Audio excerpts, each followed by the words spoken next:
Have you ever been in debt? Sometimes we go into debt for really important reasons like in life, like things like a house or a car or medical bills or even educational loans.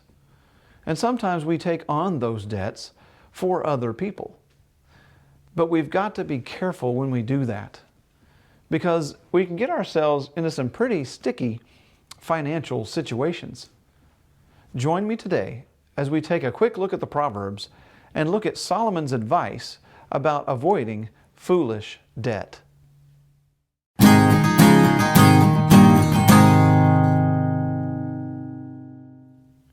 Read with me Proverbs chapter 6, verse 1 through 5. My son, if you have put up security for your neighbor, if you have shaken hands in pledge for a stranger, you have been trapped by what you said, ensnared by the words of your mouth. So do this, my son, to free yourself, since you have fallen into the hands, into your neighbor's hands. Go to the point of exhaustion and give your neighbor no rest.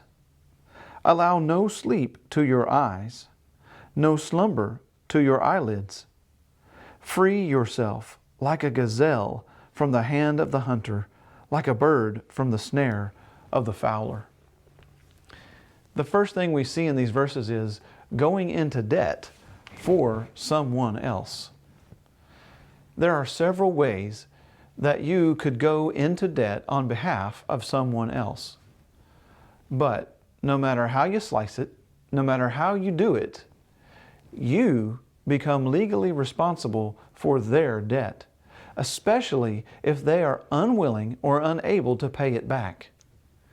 In Solomon's day, there were several situations where a person might need an underwriter or a cosigner, like trying to get a loan without sufficient collateral, or not having adequate down payment for a purchase, or trying to avoid bankruptcy, or avoid prison, or to avoid indentured servitude.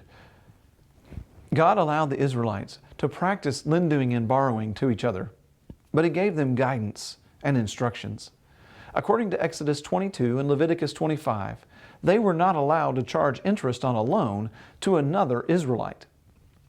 But if they loaned it to a foreigner or a stranger, they could charge interest.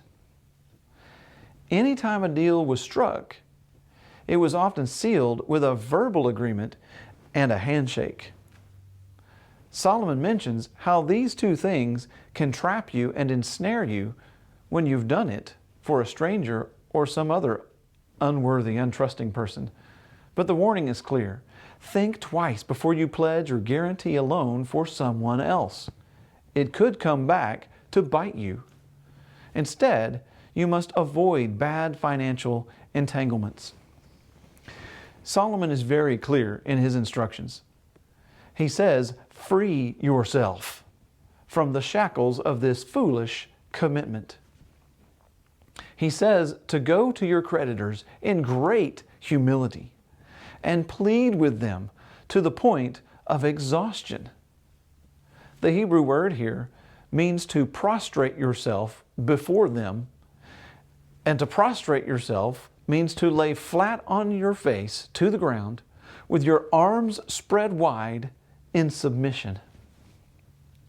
He goes on to say, don't even sleep. Don't even close your eyes until you get this worked out.